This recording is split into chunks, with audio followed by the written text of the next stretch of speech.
Shri R V Babu, ഇപ്പോ നോക്കൂ, ഹൈക്കോടതിയാണ് അന്വേഷണത്തിന് ഉത്തരവിട്ടിരിക്കുന്നത്.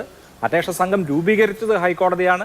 ഹൈക്കോടതിയുടെ ഇനീഷ്യേറ്റീവിലാണ് ദേവസ്വം വിജിലൻസിന്റെ പരിശോധന നടന്നത്. ഇങ്ങനെ മുഴുവൻ കാര്യങ്ങളും വളരെ മെറ്റിക്കുലസ് ആയി നോക്കി ബോധ്യപ്പെട്ടാണ് ഓരോ നടപടികളും എടുക്കുന്നത്.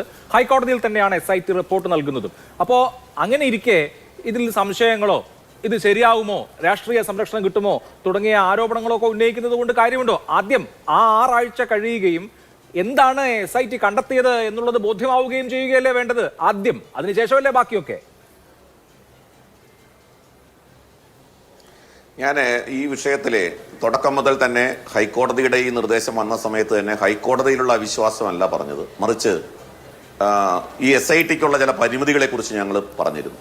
കാരണം ഇത് സംസ്ഥാനത്തിന് പുറത്തേക്ക് ഈ കേസ് പോയിട്ടുണ്ട്, സംസ്ഥാനത്തിന് പുറത്ത് ഇത്തരം ഈ കൊള്ളയും കൊള്ളിവെപ്പും നടന്നിട്ടുണ്ട്, അഴിമതി നടന്നിട്ടുണ്ട്, തട്ടിപ്പുകൾക്ക് വേരുകൾ സംസ്ഥാനത്തിന് പുറത്തുണ്ട്.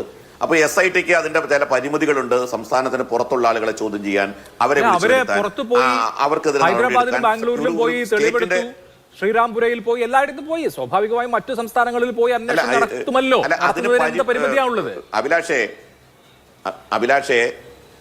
അഭിലാഷേ ഒരു സെൻട്രൽ ഏജൻസിക്ക് കഴിയുന്ന പോലെ അത്തരം കാര്യങ്ങളിലേക്ക് ആഴ്ന്നിറങ്ങാൻ, അന്വേഷണം നടത്താൻ ഒരു സ്റ്റേറ്റ് സബ്ജക്റ്റിൽ കീഴിൽ പ്രവർത്തിക്കുന്ന ഒരു പോലീസിന് ബുദ്ധിമുട്ടുണ്ട്, പരിമിതികളുണ്ട്.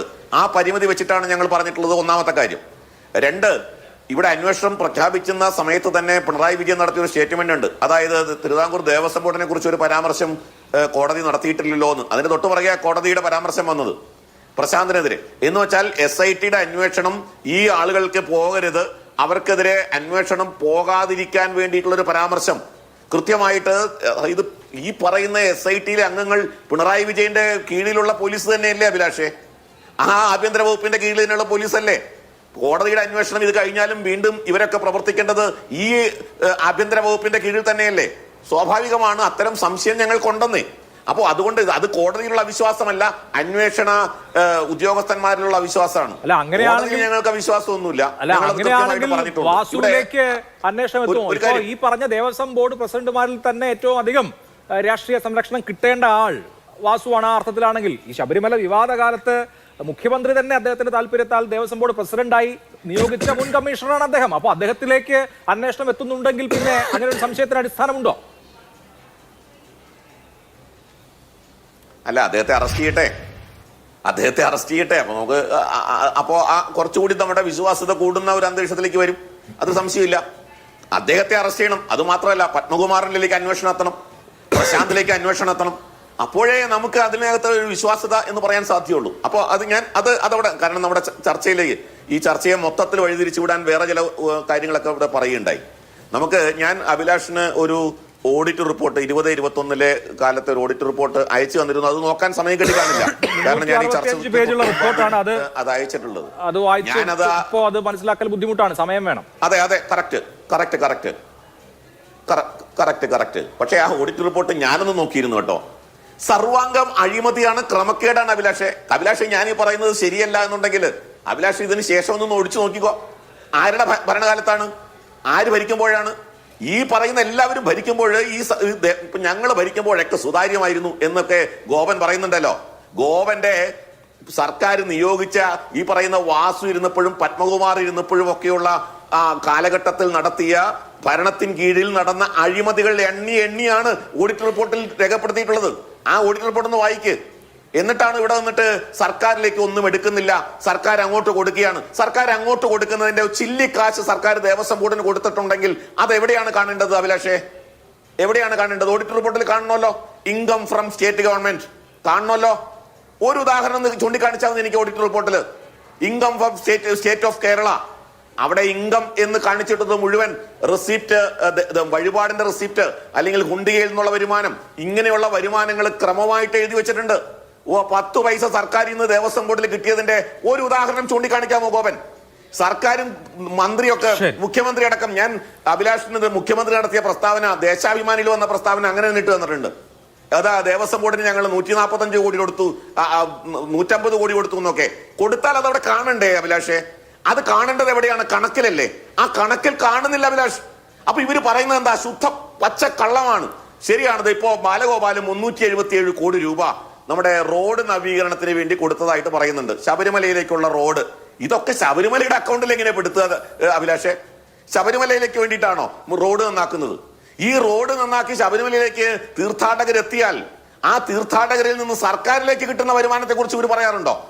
കോടിക്കണക്കിന് ഈ ശബരിമലയുടെ വികസനത്തിന്, ദേവസ്വം ബോർഡിന്റെ വികസനത്തിന് ഇവർ കൊടുത്തു എന്ന് പറയുന്ന പണത്തിന്റെ ഈ എത്ര ആയിരം ഇരട്ടിയാണ് സർക്കാരിലേക്ക് ഈ പിൽഗ്രിമേജ് വഴി കിട്ടിക്കൊണ്ടിരിക്കുന്നതെന്ന് എപ്പോഴെങ്കിലും ഇവർ പറഞ്ഞിട്ടുണ്ടോ?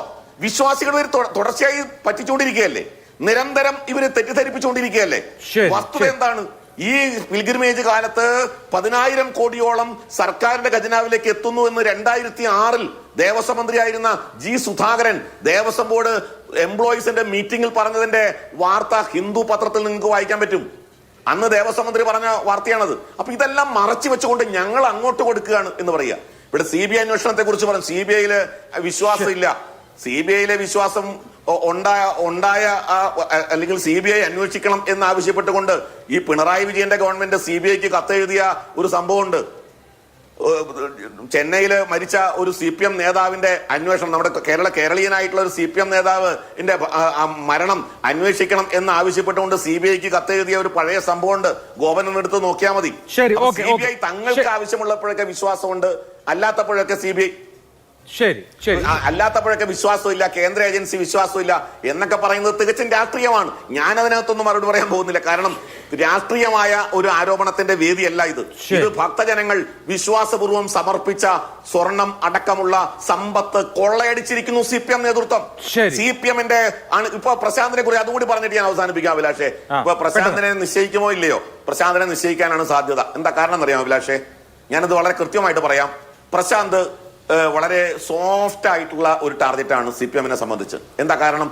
പ്രശാന്ത് കോൺഗ്രസിൽ നിന്ന് വന്ന ആളാ. ഈ പുത്തനച്ചി പുറപ്പുറം തൂക്കും എന്ന് പറയാറില്ലേ? ഈ വാസു, അനന്തഗോപൻ, അതേ പത്മകുമാർ, ഇവരൊക്കെ മൂത്ത സഖാക്കന്മാരായിരുന്നു. അവരുടെ അടുത്ത് CITUകാരുടെ ഈ യൂണിയൻകാരുടെ വേഷം കിട്ടുമെന്ന് അവിടെ ചെന്നാൽ ചിലപ്പോ ചെലവാവില്ല. പക്ഷേ പ്രശാന്തിന് താൻ വിനീത വിധേയനാണ് എന്ന് കാണിക്കണം. അതുകൊണ്ട് ഈ കഴിഞ്ഞ കാലഘട്ടത്തിൽ പ്രശാന്ത് ഈ CITUവിന്റെ അടിമയായിരുന്നു അഭിലാഷേ. ഞാനിത് പറയുന്നത് എനിക്ക് ദേവസ്വം ബോർഡുമായിട്ട് അടുത്ത ബന്ധമുള്ളത് കൊണ്ടാണ്.